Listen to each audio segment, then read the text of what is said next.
Санкцыі ў адказ. Увоз у Беларусь некаторых замежных тавараў і паслуг будзе немагчымы. Лукашенко падпісаў указ, што забараняе імпарт з краінаў, якія падтрымалі санкцыі супраць ягонага рэжыму.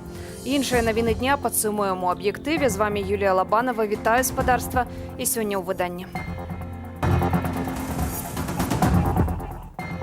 Каманда хапаць усіх.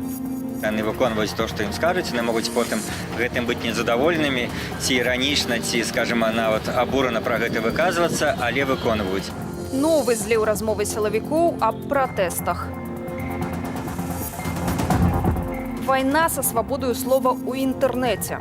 Гэты новы закон, які зараз выходзіць, ён выключна мяняе час, за якім будзе заблакаваны рэсурс. За 2 камяні 3 гады калоніі ўзмоцненага рэжыму. Семья сейчас без него осталась. Но будем стараться помогать друг другу как-то. Пакуль улады спрабуюць знайсці спосабы ціску на байпол, самая ініцыятыва публікуе новы зліў размовы сілавікоў. На ім палкоўнік міліцыі, імаверна, начальнік кіравання ў справе наркагандлю, размаўляе з падначаленымі аб пратэстах і гвалце падчас разгону. Больш пра інсайт і тое, якім чынам улады спрабуюць застрашыць байпол, Діяна Радкевіч. У чарговым зліве ініцыятывы былых сілавікоў «Байпол», як мяркуюць кіраўнік наркакантролю Менску Александр Сазонаў, абмяркоўвае на нарадзе паводзіны пратэстоўцаў. І не толькі. Працаўнікі галоўнага ўпраўлення сталіцы абмеркавалі і непрафесіяналізм АМАПу. С Розыска так бы не били бы, да? С НОНа, если бы задели, так бы не били бы. У нас мы не умеем так бить. ОМОН, он знает только, как задерживать, правильно? Вы же всегда берете ОМОН, когда на задержании, как они работают? Товарищ полковник, никак, они не умеют работать. Мы всю жизнь брали алмаз, вот они умеют работать, а ОМОН только подойти в спину с ноги и поржать. Все. Конечно, пэўныя прафесійныя структуры, прафесійныя людзі былі, але все яны, ну, скажем, заплямлены тымі загадамі, якія ім былі дадзеныя, якія яны выконвалі. У зліве можна заўважыць нават прыязнае стаўленне некаторых міліцыянтаў да мірных пратэстоўцаў і абурэнне гвалтам. Товарищ полковник, секунду, их больше. Их больше, а не государство. Их больше. Яны выконваюць то, што ім скажуць, яны могуць потым гэтым быць незадаволенымі, ці іранічна, ці, скажам, нават абурана пра гэта выказвацца, але выконваюць. Ты людзі, якія вырашылі ўсё гэта не, скажем, не заўсёды законныя загады не выконваць, яны ўжо даўно сышлі. Так што, якія б не былі там настроі, якія будуць пранікаць у нашы там нейкія чарговыя злівы, мы будзем это все слухаць, трэба разумець, што настрой адно, практычныя дзеянні іншае. Гэтак заведзеная крымінальная справа не спыняе працы ініцыятывы. Учора Святлану Ціхановскую і Байпол абвінавацілі ў рыхтаванні тэрактаў, якія нібыта перадухілілі ў Дзень волі. Это последние судороги нашего государства. Хотят в чем-то ее обвинить, чтобы показать ее в плохом свете. Я не верю. Ну, конечно, не она, а ее руководители. Ці будзе працяг ціску ўладаў на апозіцыю праз абвінавачванне ў экстрэмізме? Пока насильственные действия со стороны так называемых правоохранительных органов только нарастают. Но они не понимают, что даже если по одной пушинке бросать на хребет верблюда, то он в конце концов сломается. И закончится все тем, что они не только не найдут настоящих террористов, как сейчас не смогли их найти, но они не найдут в своих рядах желающих продолжать нагнетание этого насилия, и в конце концов их собственные товарищи восстанут против них. Яшчэ адна спроба ціску на Байпол, абяцанне дзяржаўнага сакратара Савету бяспекі Александра Вальфовіча апублікаваць спіс былых сілавікоў. Діяна Радкевіч, Белсад. Беласток супраць пераследу польскай меншасці ў Беларусі. Рада гораду афіцыйна заявіла, што прыпыняе партнёрскую супрацу з уладамі горадні, пакуль не будуць вызваленыя з-за кратаў польскія актывісты і не спыніцца рэпрэсія супраць польскіх школаў. Гарадская рада Беластоку выказвае салідарнасць з арыштаванымі Анжэлікаю Борыс, Анджэем Пачобутам, Ірэнай Бярнацкай, Марыяй Цішкоўскай і Ганнай Панішавай. Мы таксама салідарныя з усімі беларускімі грамадзянамі, якія сёння зазнаюць пераслед праз барацьбу за свабоду і дэмакратыю ў сваёй краіне. Мы заклікаем да неадкладнага вызвалення ўсіх зняволеных і спынення рэпрэсіяў. Супраць прадстаўнікоў непрызнанага ўладамі Саюзу палякаў у Беларусі Генпракуратура распачала крымінальную справу. Ім інкрымінуюць распальванне нацыянальнай і рэлігійнай варожасці. Прадстаўнікі польскай меншасці сваёй віны не прызнаюць. У Беластоку ж лічаць, што дзеянні ўладаў Беларусі супярэчаць абавязанням, замацаванаму дамове паміж Польшчай і Беларуссю з 1992 года аб добрасуседстве і сяброўскай супрацы, а таксама нормам міжнароднага права. Горадня і Беласток – гарады-пабрацімы з 1960 года. Гарадзеншчына разам з польскімі партнёрамі распрацоўвала праекты для развіцця турызму ў Белавежскай пушчы і на Аўгустаўскім канале. Традыцыйна ладзілі і рэгіянальны фестываль «Артыстычныя сустрэчы». Спачатку прызнання тэлеграм-каналаў экстрэмісцкімі, блакаванне старонак незалежных медыяў, а цяпер і блакаванне сайтаў люстэрак. Новая пастанова працягнула наступ на свабоду слова ў інтэрнэце. Як у 21 стагоддзі ўлады змагаюцца з інфармацыйнай прасторай, распавядзе Алесь Баразенка.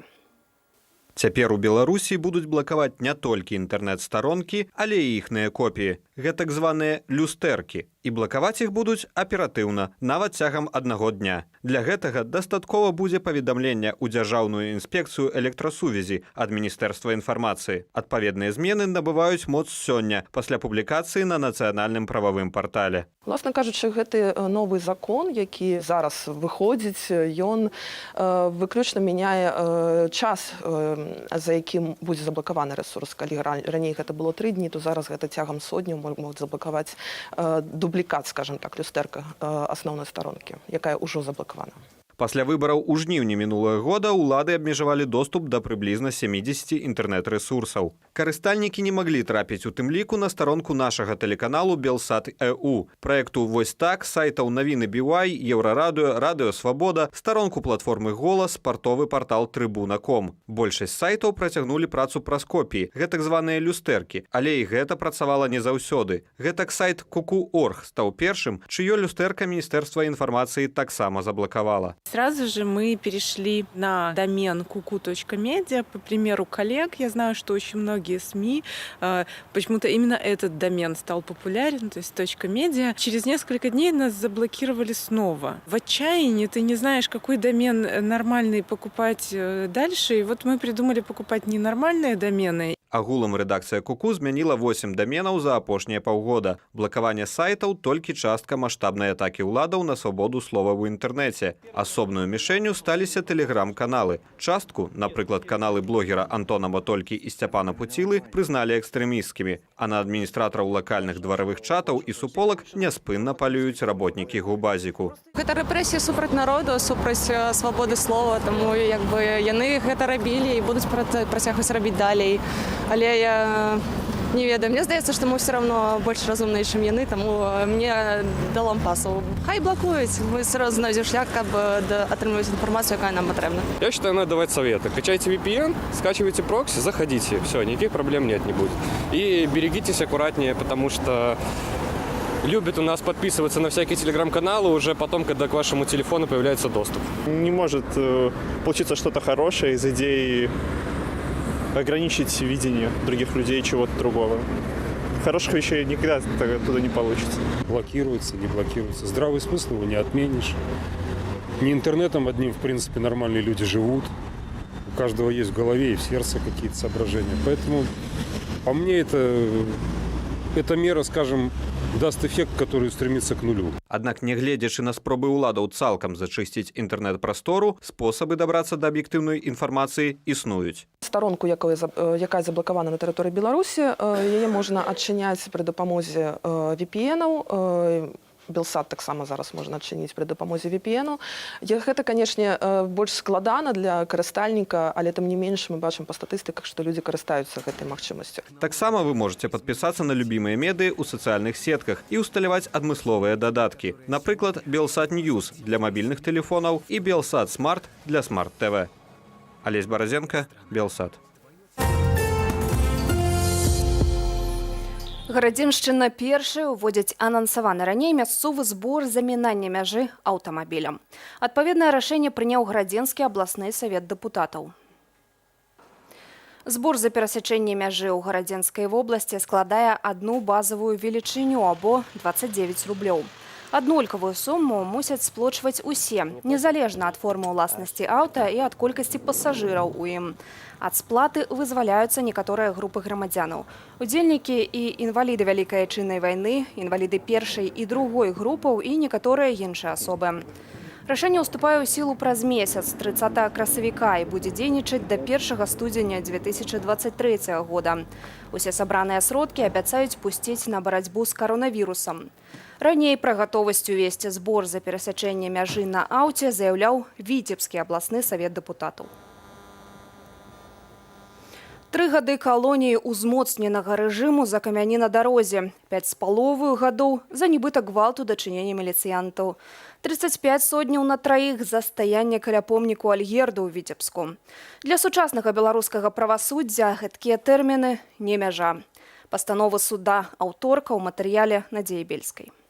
3 гады калоніі ўзмоцненага рэжыму вырак ад суддзі Настасі Ляйкоўскай у дачыненні шматдзетнага бацькі Віктара Сядова. Палітычны вязень нібыта узводзіў барыкады і кідаў камяні на дарогу. Віну Віктар прызнаў часткова. Я думаю, что он раскаивается и переживает за причем то, что семья сейчас без него осталась. Но будем стараться помогать друг другу. У него тромбофлебит вен, делали несколько раз операцию, причем надо продолжать лечение, иначе происходит открытие трофической язвы голени. Это очень опасно, потому что кровотечение остановить нужно сиюминутно в этой ситуации. Таксама сёння адбылося паседжанне ў крымінальнай справе супраць менчукоў Яўгена Бароўскага, Алексея Драба, Владзіміра Кацкеля і Івана Зянька. Усіх вінавацяць у гвалце супраць міліцыянтаў, пацярпелыя 7 амапаўцаў. Пракурор запатрабаваў для Зянька, Драбы і Кацкеля па 5 гадоў калоніі агульнага рэжыму, для Бароўскага 4 гады. Оправдываться перед судом он не хотел. И сегодня он сказал, что даже если те люди, которые совершали этот поступок, да, не доказано, кто именно совершал, они совершили хороший поступок, потому что они спасли все-таки человека от какой-то, не знаю, непонятного воздействия. Другі раз суд Савецкага району Менска пераносіць разгляд крымінальнай справы палітычнага вязня Кірыла Паўлаўца. Бацьку дваіх дзяцей вінавацяць у закліку альбо актыўным удзеле ў пратэстах. У першым эпізодзе за фота з плакатам Кірыл віну прызнаў, за нібыта перакрыццё дарог адмовіў. На паседжанне не з'явіўся сведка, таму разгляд справы перанеслі на 2 красавіка. Беззаконие полное. Ну что, это ненормально вообще. Почему свидетель не является? Найдите, под конвоем его приведите. Так получается, этот преступник, который просто по улице шел, а этот, который от суда убегает, это не преступник. 35 сотняў на траіх прысудзіў сёння суддзя Владзімір Царыка ў Віцяблянаў, затрыманым у дзень волі каля помніку Альгерду. У аднаго з іх, Александра Вента, на шыі быў бел-чырвона-белы шалік, на курцы бел-чырвона-белы значок, а ў руках падарункавы пакет з нацыянальным сцягам. Шалік мне падарылі пасля калі была выбарчая кампанія Александра Владимировича, майго цёзкі поўнага Віленкевіча. Так, гэта тады мы падарылі, а сцяг у мяне ён даўно, ўжо гадоў, может быть, 25. Каля помніка было пуста, хадзілі міліцыянты патрульна-паставой службы. І, в прынцыпе, калі б там была нейкая шыльдачка ці нейкая забарона стаяць каля помніка, мы б, напэўна, каля помніка і не апынуліся. Сёння ж 4 гарадзенцаў асудзілі ў гэтак званай справе галактыкі за нібыта гвалт супраць міліцыянтаў. Міхаіл Юдзін атрымаў 4 гады калоніі агульнага рэжыму. Вадзім Хіжнякоў і Міхаіл Ефімовіч па 2,5 гады. Андрэя Севяртоку, акрамя 364-га артыкулу, асудзілі яшчэ і за ўцёк з-пад варты. Ён атрымаў 5,5 гадоў калоніі строгага рэжыму. А ў берасці за выраб і павешанне пудзіла Лукашэнкі палітычным вязням Вользе Завадскай і Юлії Бодак запрасілі па 3 гады хатняй хіміі. Трэцяму фігуранту крымінальнай справы Андрэю Коласу 3 гады калоніі пасялення. Надзея Бельская, Белсад. Сёння стала вядома пра затрыманне знакамітага беларускага мастака Алеся Пушкіна. Міліцыянты закулі яго ў кайданкі і ў 4 даслоўна вынеслі з рэстаўрацыйнага аб'екту. Мастак праходзіць у крымінальнай справе за карціну, якая, на думку пракуратуры, рэабілітуе і апраўдвае нацызм. І да іншых навінаў. Каранцін для беларусаў абавязковы. Польшча ўвяла новыя правілы для тых, хто заязджае ў краіну ў сувязі з абвастрэннем эпідэмічнай сітуацыі. Дзеяць патрабаванні пачалі сёння, прычым яны адрозніваюцца для падарожнікаў шэнгенскай зоны і з іншых краінаў. Падарожнікі, якія вяртаюцца з шэнгенскай зоны, могуць пазбегнуць каранціну толькі пры наяўнасці адмоўнага тэсту на каранавірус, зробленага не пазней, як за 48 гадзінаў да ўезду. Для тых, хто прыбывае ў Польшчу з краінаў, якія не ўваходзяць у шэнгенскую зону, а гэта датычыць і Беларусі, каранцін будзе абавязковы без выключэнняў. Аднак, калі падарожнік зробіць тэст на тэрыторыі Польшчы і атрымае негатыўны вынік, то можа выйсці з каранціну. Гэтае правіла датычыць тых, хто прыбывае як паветраным, гэтак і наземным транспартам. Суботы і на працягу 2 тыдняў у Польшчы дзеюць новыя абмежаванні ў сувязі з 3-й хваляй эпідэміі каранавіруса. Польскі ўрад не выключае, што гэтыя правілы будуць працягнутыя і пасля 9 красавіка. Чарговы раз на капейку даражэй. Белнафтахім ізноў падняў цану на паліва. Гэта ўжо 8-е павелічэнне коштаў сёлета. Ад сёння 1 літр бензіну АІ-92 каштуе 1 рубель 78 копеек, АІ-95 і дызельнае паліва 1 рубель 88 копеек, АІ-98 – 2 рублі 10 копеек. Прэс-служба Белнафтахіма патлумачыла, што падвышэнне коштаў на паліва ў Беларусі звязанае з ростам коштаў на нафту на сусветным рынку. Летась кошты на паліва ў Беларусі змяняліся 16 разоў, а ў 2019 годзе 28 разоў. У местнай прасторы месца адкрылася выстава, прысвечаная медыкам, для якіх 2020 год быў поўны выпрабаванняў. Яны змагаліся з пандэміяй каранавіруса, а пасля выбараў дапамагалі ахвярам гвалту сілавікоў і самыя выходзілі на мірныя пратэсты. Экспазіцыю пра сапраўдных герояў нашага часу паглядзела Александра Дорская. Машина дыхае, а я не. Назвою выставы стала фраза чалавека, падключанага да апарату штучнай вентыляцыі лёгкіх. Такія пацыенты не могуць размаўляць, толькі пішуць маленькія цыдулкі. Расійская фотографка Галіна Краснапёрова зрабіла з іх уражвальны праект. А для арганізатараў выставы гэтыя словы – метафора беларускай ситуации. Как людям, лежащим на ИВЛ, тяжело дышать, так и нам тяжело дышать в нынешних политических реалиях. Грамадскае аб'яднанне «Звяно» і мастацкая платформа «Шкло» задумалі выставу яшчэ ў верасні мінулага года на хвалі салідарнасці з медыкамі. 5 мастацкіх і дакументальных праектаў распавядаюць пра выклікі, з якімі сутыкнуліся беларускія дактары. Гэта і барацьба з каронавірусам ва ўмовах замоўчвання праўды, і беспрэцэдэнтны гвалт сілавікоў падчас жнівеньскіх падзеяў. Буквально медиков заставили выбирать между либо они благонадежные, либо они спасают жизни. Серыя гісторыі лекараў мастачкі Машы Светагор і журналісткі Веранікі Лазарэвіч паказвае герояў па-за бальнічнымі сценамі. У хірурга Дмітрыя Маркелава пераслед зазнала ўся сям'я. За кратамі апынуўся ён сам, судзілі ягоных жонку, сына і дачку. Медыкі выходзілі ў ланцугі, медыкі выходзілі на маршы, медыкі выходзілі да сваіх больніц. Но гэта не значыць, што яны займаліся некай і палітыкай. Яны проста адстойвалі сваё простае права звацца людзьмі. Асабіста я адседзеў на Крэсціна, быў у Жодзіна, захварэў там на ковід. Я стала одной из героинь этого проекта, потому что я была одним из первых преподавателей медуниверситета, которого уволили за свою гражданскую позицию. Экспанаваны і адзіны ў Беларусі фотарэпартаж з гэтак званай бруднай зоны. Фотографу Тутбай Алесю Пілецкаму удалося паздымаць працу медыкаў у Віцебскім шпіталі у самым пачатку пандэміі коронавируса. И одна из самых значительных таких фотографий – это вот эта фотография. Это лежит женщина. В этических целях лица нельзя снимать. Доктор заметила жестикуляцию пальцев на ее руке и подошла размять руку. Я вижу здесь ангела, который подает руку, потому что, видя и слыша то, как она общается, этот доктор общается с больными, не каждая мать так общается. Уваход на выставу, што працягнецца да 17 красавіка, вольны. Апроч экспазіцыі можна наведаць паказы фільмаў, а таксама онлайн і офлайн дыскусіі, у якіх дактары падзеляцца прафесійнымі міфамі і распавядуць пра актуальную сёння дылему паміж клятваю Гіппакрата і грамадзянскую пазіцыяй. Александра Дорская, Белсат. Ці пойдзе Лукашенко на перамовы? Ці варта разлічваць на аднаўленне маштабных пратэстаў? І што можна супрацьпаставіць сілавым захадам уладаў? Пра гэта Святлана Калінкіна разважала з першым кіраўніком незалежнай Беларусі Станіславам Шушкевічам. Інтэрв'ю глядзіце ў праграме «Размова» ўжо пры замгненні. У мяне на гэтым уся інфармацыя. Сачыце за актуальнымі навінамі ў нашым тэлеграм-канале і заставайцеся з Белсатам. Добрага вечара.